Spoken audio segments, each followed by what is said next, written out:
Bonsoir, nous sommes jeudi 14 janvier. Merci de nous retrouver pour cette nouvelle édition du 7-8 Le Journal. Comme chaque jour, votre information locale, entourée de nos invités, mais également des journalistes de la rédaction. On commence tout de suite avec les titres de cette édition.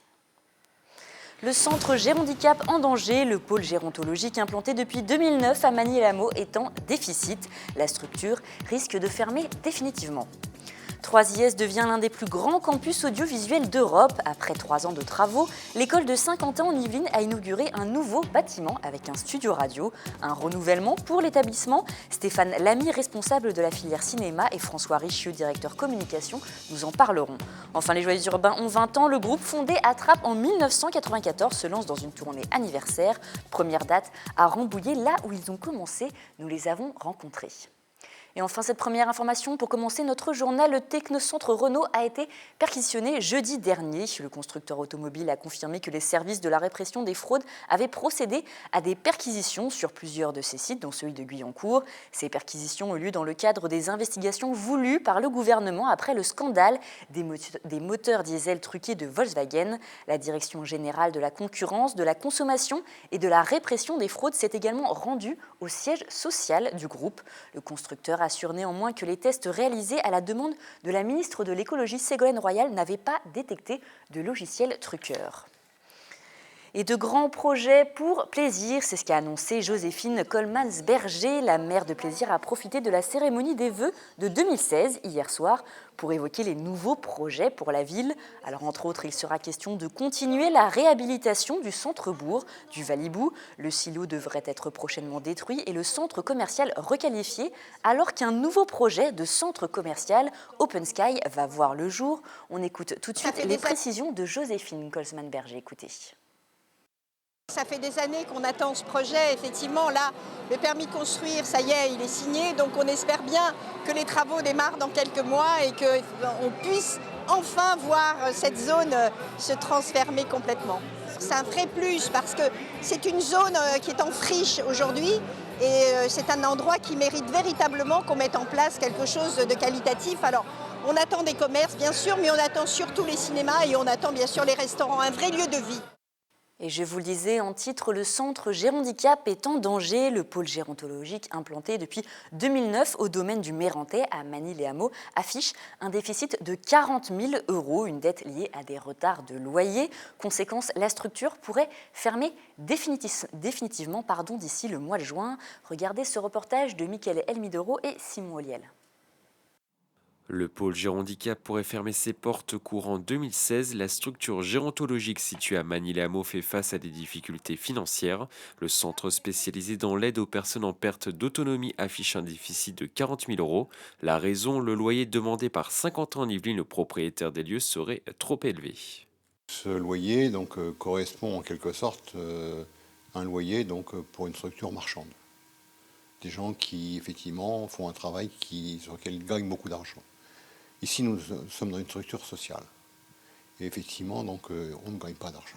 Aujourd'hui, la situation est compliquée, d'autant que certains partenaires se retirent.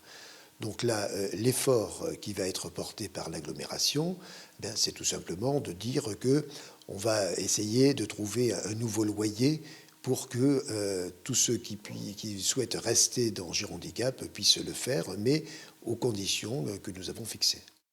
Si aucun accord n'est trouvé, le centre pourrait fermer ses portes au mois de juin. Ces postes seront alors supprimés. Une vingtaine de patients devront trouver une nouvelle structure d'accueil. C'est inhumain. Je le dirais franchement, c'est inhumain. Alors qu'on a une structure ici qui est magique, qui correspond à quelque chose qui a été vécu et qui est reconnu. Je me battrai pour que ça ne ferme pas. Une réunion pourrait être programmée dans les prochaines semaines entre les membres de Géronthandicap et les responsables de l'agglomération saint-quentinoise. La Cité des métiers à Trappes se renouvelle, fermée depuis le début du mois de janvier. Elle est en pleine réorganisation. Un nouveau directeur, Jean-Pierre Lefebvre, élu dès l'encours au développement économique et conseiller communautaire, a été nommé à sa tête. La Cité des métiers n'est plus liée à la maison de l'entreprise. Jean-Michel Fourgous, second vice-président de Saint-Quentin en Yvelines en charge du développement économique et des finances, nous explique ces changements. Écoutez-le. Il y a une chute de 50% du fait de l'échec économique aujourd'hui, bien sûr, du gouvernement. Il y a une chute des recettes, donc baisse de 50% des moyens de la maison de l'emploi. Il n'y a pas le choix. on l'arrête comme beaucoup de maisons de l'emploi en France. Par contre, on garde les missions essentielles par rapport à nos objectifs de développement économique. Et pour la Cité des métiers, elle réouvrira bien fin février. Écoutez. Quand vous coupez une structure, vous avez des contraintes juridiques, vous êtes obligé vous avez une petite période comme ça entre guillemets de vacances d'un mois environ, mais a priori ça repart donc courant février avec de nouveaux moyens, des métiers un peu plus nombreux, avec des méthodes pédagogiques pour donner envie à un jeune de comprendre un métier. Donc voilà, donc ça fait partie du projet, de l'élargissement et du renforcement de ce projet de développement économique dans lequel la Cité des métiers sera toute sa place. Et prenons à présent la direction de Villepreux. Le quartier des Hauts du Moulin a été officiellement inauguré aujourd'hui. Plus de 500 logements, dont une centaine de logements sociaux ont été construits. Regardez ce reportage de Mickaël Elmidoro et Florent Lamotte. C'est officiel, après 2 ans de travaux, le quartier des Hauts du Moulin a été inauguré aujourd'hui. Au total, 520 logements sont sortis de terre à l'est de la commune. La population de la ville passera donc de 10 000 à 11 500 habitants. Selon le maire, les Villepreusiens ont adhéré à ce projet. On leur a expliqué pendant de nombreux mois, réunions publiques, on était à l'écoute, on leur a bien montré, ils ont vu la qualité du projet, ils ont tout de suite adhéré. On n'a pas eu de recours parce qu'on a vraiment travaillé d'une manière efficace avec eux pour tout déminer, pour leur expliquer qu'il n'y avait pas de problème, que ça allait être un projet qui allait très bien s'intégrer dans notre ville et surtout conserver l'identité de la commune, c'était une chose très très importante pour eux. Parmi les 39 000 mètres carrés construits, on retrouve des studios, des maisons d'une centaine de mètres carrés, mais également 160 logements sociaux. On a des obligations, on doit passer, on est environ à 18%, 17-18% de logements sociaux, on doit atteindre les 25%. Nous ne voulons pas déséquilibrer la ville, ce qui veut dire construire éventuellement plus avec des taux de logements sociaux moindres, ce qui permet de respecter nos engagements concernant la loi SRU. Le quartier des Hauts du Moulin n'est pas encore terminé. Un gymnase devrait notamment voir le jour en 2018 et une école sera construite à l'horizon 2020. Et ce soir, nous allons parler du renouveau de l'école 3IS. Pour cela, nous accueillons en plateau Stéphane Lamy, responsable de la filière cinéma et audiovisuel. Bonsoir. Bonsoir. Et François Richieux, directeur communication de l'école. Bonsoir à messieurs et merci d'avoir accepté notre invitation. Alors cette semaine, vous avez inauguré une nouvelle annexe de votre école située à une centaine de mètres du bâtiment historique. Ce lieu de 12 000 m² fait de 3IS le plus grand campus audiovisuel d'Europe. Et pour fêter l'événement, le journaliste et chroniqueur David Abiker est venu inaugurer la dernière pièce de l'édifice, un studio radio. Il a ensuite participé à une émission réalisée par les étudiants de l'école. Nous reparlerons de 3IS juste après ce reportage réalisé par Fanny Bourdillon. Bienvenue dans ce studio, puisque vous l'inaugurez aussi, donc j'espère que vous en ferez bon usage. Quoi de mieux que David Abiker pour donner vie à un studio radio? Ce journaliste d'Europe 1 a eu l'honneur d'inaugurer le nouveau bâtiment de l'école audiovisuelle 3IS. Surtout, le vrai plaisir, c'est d'être avec les étudiants et de voir à quel point ils se sont donné du mal pour faire une émission. On retrouve des ambiances un peu potaches, c'est insolent, c'est rigolo, on se plante, on recommence. Voilà, vive la vie, quoi. Debout, Ludwig. Au travail. Voyons, pour commencer, rejoue-moi le prélude de Bach que nous avons laissé à la dernière leçon. Chronique culturelle, flash info et interview, les étudiants en journalisme ont livré une émission radio d'1h30. Un exercice pourtant pas évident. C'est dur quand on n'est pas en direct et quand une émission n'est pas sous tension, de l'immédiat et de la nécessité de faire de la bonne radio. Mais là, on a trouvé... Je crois qu'il s'est installé un climat qui était sympathique. Et pourtant, il n'y avait pas des millions d'auditeurs, on n'était pas en direct, mais on était ensemble. Avec ses 12 000 m², 3IS est considéré comme le plus grand campus audiovisuel d'Europe. Le chantier, initié en 2013, a coûté plus de 3 millions d'euros et met à disposition des 1000 étudiants du campus de nombreux moyens techniques. On a déjà un studio télé, on a une salle de projection, une salle de cinéma de 300 places, on a des studios de motion capture et il nous manquait quelque chose qui peut aider les journalistes à apprendre leur métier, c'est un vrai studio radio avec une régie et un plateau pour s'entraîner à ces métiers-là.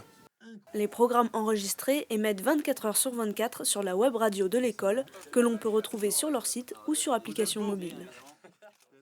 Alors nous venons de le voir dans les images, c'est un studio radio avec des locaux flambant neufs, une inauguration qui arrive après 3 ans de travaux. Vous avez investi énormément dans cette école, c'était une nécessité de se renouveler comme ça ? passe la parole à Stéphane. Oui, c'est une nécessité parce que le bâtiment historique date de 1988. Il nous fallait absolument beaucoup plus d'espace, plutôt qu'un espace locatif que l'on utilisait pour les cours, pardon. Donc on a visité, trouvé ce bâtiment dès 2010, qui nous convenait parfaitement parce qu'il avait des plafonds à 7 mètres. Et on avait des vraies nécessités pour développer, déjà au départ, la filière cinéma. Il nous fallait des plateaux techniques et créer des environnements de salles de cours et de travaux dirigés. Et il était indispensable pour le développement de l'école par rapport à nos nouvelles filières, que ce soit le spectacle vivant, que ce soit le jeu vidéo avec l'animation ou le journalisme. Nous avions besoin vraiment de places supplémentaires, tout simplement. Alors l'école a 28 ans cette année, c'est Oui. un pôle éducatif important du territoire, il y a un ancrage aussi important. C'est comme ça que vous réussissez à attirer des élèves. 300 élèves sortent chaque année justement à 3IS. Oui, tout à fait. Alors on a grosso modo dans l'école 1000 étudiants, on a 300 qui sont diplômés, 300 qui rentrent. Aujourd'hui, on peut en accueillir avec ces nouveaux bâtiments justement jusqu'à 1400. L'objectif est de développer des nouvelles filières qui surfent un petit peu sur la vague des nouveautés technologiques comme le jeu vidéo, la motion capture comme on abordait à l'instant, ou bien le journalisme qu'on pourrait développer encore plus avec ce nouveau studio radio qui vient clôturer un petit peu la phase de travaux qui a pris fin là, fin 2015. Alors le secteur de l'audiovisuel, c'est un secteur économique compliqué, on ne trouve pas forcément facilement du travail. C'est un secteur qui attire toujours, les élèves sont aussi nombreux à venir chaque année. Alors on a beaucoup de candidats. Je m'occupe à la fois de la communication et du recrutement des étudiants, donc je suis bien placé pour voir qu'il y a une réelle demande de la part des étudiants, mais aussi des inquiétudes de la part des parents auxquelles il faut répondre. Ce qui semble assez évident, c'est qu'il faut former les étudiants sur le matériel qu'ils retrouvent ensuite dans les contextes professionnels. Et c'est pour cela que nous, basés à Saint-Quentin-en-Yvelines, on se permet d'investir régulièrement sur du nouveau matériel, des caméras, un studio de motion capture, un studio de radio, pour pouvoir attirer ces étudiants. Stéphane Lamy, la plupart des étudiants, vous vous occupez de la filière cinéma, viennent pour le cinéma, viennent pour le journalisme, viennent pour la technique. La filière cinéma reste quand même pour l'instant la plus grosse filière, puisqu'on a des promotions d'à peu près 180 étudiants par an. Mais comme nous avons tout un système de sous-spécialisation, finalement on a des petits effectifs dans chaque spécialisation. Ça reste celle qui attire, on va dire, le plus, un petit peu le cœur aussi historique de l'école. On a décidé cette année de sortir la filière son de cette filière, de manière à la rendre autonome et aussi la rendre performante et polyvalente. On a aussi beaucoup de demandes pour le son à l'école, donc on a décidé vraiment de aussi mettre l'accent là-dessus. Après, pour finir sur cette question, la clé de l'emploi, c'est vraiment de coller aux besoins du métier. Il y a des vraies demandes pour le cinéma parce que autant il y a pour des le vraies journalisme, demandes, oui. c'est quand même un milieu qui est compliqué. Qui est compliqué, oui. Alors c'est pour ça qu'effectivement, on n'a pas du tout le même effectif en journalisme qu'on l'a en cinéma. Parce que notre objectif, c'est d'être aussi cohérent avec l'employabilité. On ne va pas recruter à tout va pour former des chômeurs, c'est pas du tout le but. On n'existerait plus de toute façon si c'était le cas depuis longtemps. Si vous êtes en compétition avec des grosses écoles, sur Paris, il y a des grosses écoles journalistiques qui sont reconnues. Oui. Il y a aussi des écoles de cinéma, je pense par exemple au Gobelin, etc. C'est quand même compliqué de... Oui, mais on n'a pas forcément le même positionnement. Les grosses écoles concurrentes aussi prennent des étudiants qui ont déjà un bac+2, par exemple, ou un bac+3, puisqu'on sont des cursus un petit peu supplémentaires. Et ensuite, il y a tellement de métiers et de sous-métiers qui sont tous autant méconnus les uns que les autres. Il faut beaucoup de monde, en fait, pour réaliser tous les films d'animation que l'on voit, toutes les émissions. Même en journalisme, il y a énormément de métiers différents. Nous, on a une caractéristique technique. C'est-à-dire que nous, les journalistes que l'on forme, sont complètement opérationnels en images, en montage, en son, en radio aussi. Donc on ajoute en fait notre savoir-faire technique à ce type de formation. François Réchet, vous parliez tout à l'heure justement des jeux vidéo, mais aussi peut-être du motion design ou de motion capture. Ce sont des nouvelles stratégies de développement pour l'école d'aller vers ces métiers un petit peu technologiques, un peu futuristes, dont on a besoin de notre industrie? Oui, tout à fait. Alors en fait, la stratégie de l'école, pour compléter ce que disait Stéphane, c'est vraiment d'essayer de surfer sur la vague des nouveautés technologiques et de former les étudiants plutôt sur la partie opérationnelle, sur la partie technique.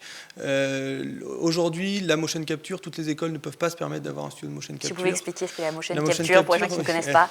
La motion capture, c'est la technologie qui permet de réaliser des films comme Avatar. L'idée, c'est de pouvoir animer des personnages fictifs avec des acteurs bien réels. Et vous avez sûrement déjà dû voir ces combinaisons avec des petits capteurs, exactement. Ça, c'est la motion capture. Ça demande énormément de besoins en espace, en logiciel et en matériel. On a fait le pari d'investir sur cette technologie-là pour former nos étudiants, pour qu'à la fin de leur scolarité, ils puissent rajouter sur leur CV qu'ils ont cette possibilité de travailler sur ces métiers-là qui ne sont peut-être pas aujourd'hui communs dans les autres écoles. Et c'est ça qui fait sûrement la différence par rapport aux autres. Idem pour le jeu vidéo. Et pour justement, par exemple, les techniques de tournage, on l'a vu dans le reportage, il y a aussi des drones. Vous allez former des étudiants pour conduire des drones ? Alors aujourd'hui, la réglementation est très compliquée, très stricte. Elle devrait se simplifier un petit peu pour la partie professionnelle et non pas pour les particuliers. Demain, aujourd'hui, on allume la télé, on tombe forcément sur des images aériennes. Ce n'est plus des hélicoptères, il faut passer aux drones. Alors on voudrait faire ce pari technologique de s'associer éventuellement à une boîte de formation pour former nos étudiants sur le pilotage de drones et qu'ils aient encore une fois cet avantage concurrentiel par rapport aux autres étudiants diplômés en pouvant avancer la possibilité de faire des images en drone. C'est un argument de vente comme un autre, mais quand on cherche du travail, je pense que tout compte. Stéphane Lamy, on l'a vu donc dans le reportage, les locaux sont flambant neufs, le monde de l'audiovisuel attire énormément les jeunes, le monde de la communication. Quels conseils donneriez-vous, peut-être quelle mise en garde donneriez-vous à des jeunes qui veulent travailler dans ce métier, parce que c'est un métier quand même secteur qui est difficile et qui ne recrute pas si facilement. Alors, le conseil, c'est déjà d'être vraiment curieux et d'aller voir justement, d'aller observer des professionnels comme vous travailler pour voir un petit peu l'envers du décor et découvrir l'ensemble des métiers. Parce que c'est vrai qu'ils sont très souvent attirés par les métiers phares. Tout le monde veut être réalisateur de long métrage, etc. Mais personne n'est forcément au fait des 250 postes qui sont nécessaires à faire un film, par exemple. Donc moi, le conseil que je peux donner, c'est déjà de se renseigner. Parce que la clé de la réussite de ces métiers reste la motivation, la curiosité. De manière à pouvoir évoluer technologie après technologie et aussi d'un point de vue artistique parce que on demande à tous les nouveaux jeunes réalisateurs d'être inventifs, que ce soit à la télévision ou au cinéma. Donc c'est peut-être la curiosité et aller passer derrière le décor, visiter notre école bien sûr et puis allez vous confronter à des professionnels, demander leur avis et quand on est motivé, il n'y a pas de raison. Il n'y a pas de raison pour ne pas réussir. Tout le monde ne sera pas forcément Scorsese ou Spielberg, mais pas donné à tout le monde, mais pas donné à tout le monde, mais en tout cas, il y a beaucoup de métiers, beaucoup de demandes. On le voit avec nos téléphones, nos tablettes. On veut des images de tout. On veut des émissions réalisées, que ce soit sur le web, à la radio, à la télévision, au cinéma. Donc, justement, le web, c'est aussi un espace que vous allez investir pour vos étudiants ? Le web ferait partie des possibilités. Alors aujourd'hui, c'est le milieu qui est en train de révolutionner le monde du jeu vidéo avec tout ce qui est mobile, le monde de la télé, des séries, des web-séries, de la radio, des web-radios. Donc oui, c'est ça aujourd'hui qui fait partie de ce dynamisme et de ces demandes au niveau des entreprises qui sont à la recherche de nouveaux collaborateurs. Après, sur la partie purement web, ça ne fait pas partie de la stratégie parce qu'on est vraiment orienté images et son. On essaie plutôt aujourd'hui de se développer sur les métiers du jeu vidéo par exemple, où il y a encore peu de concurrence et beaucoup de demandes de la part des entreprises et la France est reconnue dans ce milieu-là, donc on essaie de profiter de cette opportunité. Une dernière question avant de nous quitter, il va y avoir des nouveautés en 2016 pour l'école, notamment au niveau des jeux vidéo. Tout à fait. Pouvez-vous nous en dire un petit peu plus ? Oui, alors du coup, j'en profite. On a une filière justement jeux vidéo qui s'ouvrira à la rentrée prochaine. Pour faire très simple, on s'est associé à une école spécialisée dans le jeu vidéo qui est basée à Montpellier, qui s'appelle l'IEFM 3D. Et donc, on ouvre cette filière jeux vidéo à la rentrée prochaine. Et pour inaugurer cette filière, on aura donc le 26 janvier une invitée de marque qui s'appelle Kayane, qui est une joueuse professionnelle sponsorisée par Red Bull et qui sera présente à l'école toute l'après-midi de 14h à 20h pour une conférence et ensuite jouer avec les étudiants qui seront prêts à la défier. C'est un moyen de marquer de manière un peu importante l'ouverture de cette filière qui est déjà très prometteuse parce qu'on a quasiment 200 contacts d'étudiants intéressés, ce qui n'était pas envisagé au début. Donc on va devoir peut-être revoir à la hausse les objectifs pour l'année prochaine. Mais c'est une très bonne nouvelle pour nous et cette inauguration du 26 janvier est une bonne première. Eh bien, merci beaucoup, messieurs. Alors, le rendez-vous est noté. Si vous voulez en savoir plus, sachez qu'il y a des journées portes ouvertes le 23 janvier et le 13 février. Plus de renseignements sur le site internet 3IS. Les Joyeux Urbains, est-ce que vous connaissez? C'est un groupe qui a commencé à Trappes en 1994. Cette année, ils fêtent leurs 20 ans d'existence. Pour l'occasion, ils proposent une tournée où ils rejouent leur plus grand succès. Le groupe commence sa tournée anniversaire sur la scène qui les a vus débuter. Ils seront le 16 janvier à l'usine à chapeaux de Rambouillet. Nous les avons rencontrés, regardez. Cette fois, le Quatuor sera un quintet. Pour l'anniversaire du groupe, l'un des fondateurs remonte sur scène. Les Joyeux Urbains ont 20 ans et ils se lancent dans une tournée de 2 ans. Fais-moi un bon café. Le but de se réunir et de faire ce spectacle, déjà, c'était de s'amuser, en fait, et de reprendre les chansons qu'on avait vraiment envie de jouer sur scène. Et voilà, de construire un spectacle autour de ce qu'on sait faire. Et on n'a pas réfléchi.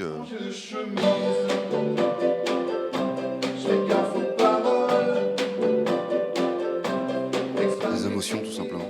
Des émotions telles que le rire, telles que la joie. On souhaite partager un moment de bonheur. On souhaite partager l'argent des gens, globalement. Enfin, s'ils veulent bien le partager avec nous, en achetant éventuellement notre intégrale, qui sera pas cher. Pour cette tournée anniversaire, le groupe Trappiste propose un best-of, 20 ans de scène, seul ou en première partie des Têtes Raides ou de Benabar, 4 albums et des dizaines de titres. Non, je crois qu'on n'a jamais lâché le bout de gras, j'ai envie de dire. On a plutôt gagné en gras. Non, on n'a jamais lâché le côté mélange théâtre-chanson, même si on s'est mis à écrire des chansons plus sérieuses, on peut dire, par rapport au début, un peu moins... des chansons un peu plus sérieuses, mais après, ça ne nous a jamais empêché de garder le côté théâtral. Leur tournée commence le 16 janvier à l'usine à chapeaux de Rambouillet. Un album intégral l'accompagne, de quoi découvrir ou redécouvrir leur style. Et là, ce n'est pas pour rire. C'est pas vrai! Non, mais je pense que vous avez tout ce qu'il vous faut là. C'est votre rendez-vous habituel. Nous recevons, comme chaque jeudi, notre journaliste sportif Mickaël Elmidoro pour sa chronique sport. Bonsoir Mickaël. Bonsoir Florane. Aujourd'hui, je vais vous présenter les rendez-vous sportifs à ne pas manquer à ce week-end dans le département. On prend tout de suite la direction du tennis club de La Verrière. Le 13e Open de tennis de la ville s'est ouvert ce week-end au parc Philippe Cousteau. Pour cette édition 2016, 150 joueurs venus principalement de la ville nouvelle se sont inscrits pour participer à la compétition. Le tableau masculin compte 100 joueurs âgés de 15 à 69 ans. Chez les dames, une cinquantaine de joueuses se sont inscrites au tournoi. On écoute le président du club et organisateur Maurice Elie. C'est souvent les secondes séries qui viennent marquer des points. Pour être prof de tennis, il faut justement être seconde série. Et les jeunes qui souhaitent être professionnels, finalement, essaient de marquer des points en début de saison. Comme c'est le début de saison, au mois de janvier, c'est bon à prendre. Pour ce rendez-vous, un seul juge-arbitre officie pendant le tournoi. Le fair-play est donc indispensable pour le bon fonctionnement de la compétition. Les joueurs s'auto-arbitrent. C'est la raison pour laquelle on demande aux joueurs, effectivement, d'être sportifs. Si la balle est faute, ou du moins il y a un jugement où on n'a juste pas sûr d'être faute, etc. Donc on remet 2 balles. Vous voyez, c'est de bonnes... on se fait confiance, quoi. L'anti-jeu ne devrait pas exister. Le week-end, les premiers échanges débutent à 9h et se terminent à 20h. Je vous rappelle que le tournoi se clôture le dimanche 31 janvier. Après le tennis, on passe au monde de l'Ovalie. Le championnat de Fédéral 3 reprend ses droits ce week-end, Mickaël. Ils vous ont manqué pendant un mois, surtout à vous, Florane. C'est les vrai. rugbyman, les équipes fédérales du département fouleront à nouveau les pelouses ce week-end. Dans la poule 1, Plaisir reçoit le leader du classement, reçoit le 4e Dunkerque dimanche à 15h au stade Robert Barran. Les hommes de Jean Miss doivent l'emporter pour conserver la tête. Ils ne comptent qu'un seul petit point d'avance sur le 2e Rissorangis, son dauphin. La rencontre promet donc d'être spectaculaire. Et on ne jouera pas seulement à Plaisir. Les Versaillais recevront également Épernay ce week-end. Décidément, les fans de rugby seront gâtés ce dimanche. Et en plus des matchs avec enjeu, on va pas se plaindre, Florane. Plaisir joue pour la montée alors que Versailles lutte pour sa survie dans ce championnat de Fédéral 3. Les Versaillais, derniers du classement, reçoivent Épernay ce dimanche à 15h dans leur stade de Porchefontaine. La rencontre semble perdue d'avance. Épernay, 3e du championnat avec, écoutez-moi bien Florane, 21 points d'avance sur Versailles. Un gouffre. C'est énorme. Mais on ne sait jamais, en rugby, les Yvelinois peuvent toujours renverser à la vapeur. Et on quitte à présent le département des Yvelines. Je vous emmène en Asie, Mickaël. Une étape de la Coupe du monde de cyclisme sur piste est programmée à Hong Kong et des Yvelinois seront en course. Donc vous le disiez, les épreuves de la Coupe du monde se dérouleront pour la première fois au Vélodrome de Hong Kong.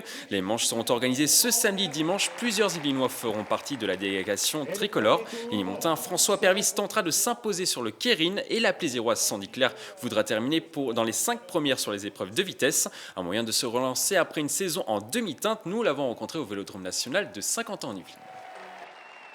J'ai eu une grosse période de fatigue avant, donc voilà, il faut le temps de se remettre de tout ça. C'est pas facile, ça ne revient pas en un claquement de doigts et ça ne revient pas non plus en 2 entraînements. Donc voilà, là je recommence à faire quelques chronos. C'est pas encore mes meilleurs chronos, mais ça remonte, donc c'est de bon augure pour la suite. Les Coupes du Monde, c'est vraiment des étapes. C'est important de ne pas les rater, mais il ne faut pas oublier que l'objectif principal reste les mondiaux et cette année, les Jeux aussi derrière. Je vous rappelle, Florane, que cette épreuve peut permettre à Sandy Claire d'engranger des points en vue de sa qualification pour les Jeux Olympiques de Rio l'été prochain. Et on lui souhaite de se qualifier. Merci beaucoup, Mickaël. On vous retrouve lundi prochain pour votre émission le 7-8 Sport, mais également demain pour le 7-8 Week-end. Je suis sur tous les fronts. Vous êtes tous sur les fronts. Bon courage pour votre préparation pour ces 2 émissions. C'est la fin de cette édition. Je vous remercie de nous avoir suivis. Demain, vous retrouvez Wilfried Richy pour l'essentiel de l'actu. Quant à moi, je vous retrouve lundi pour une nouvelle édition du journal. Je vous souhaite donc une très bonne soirée et également un bon week-end.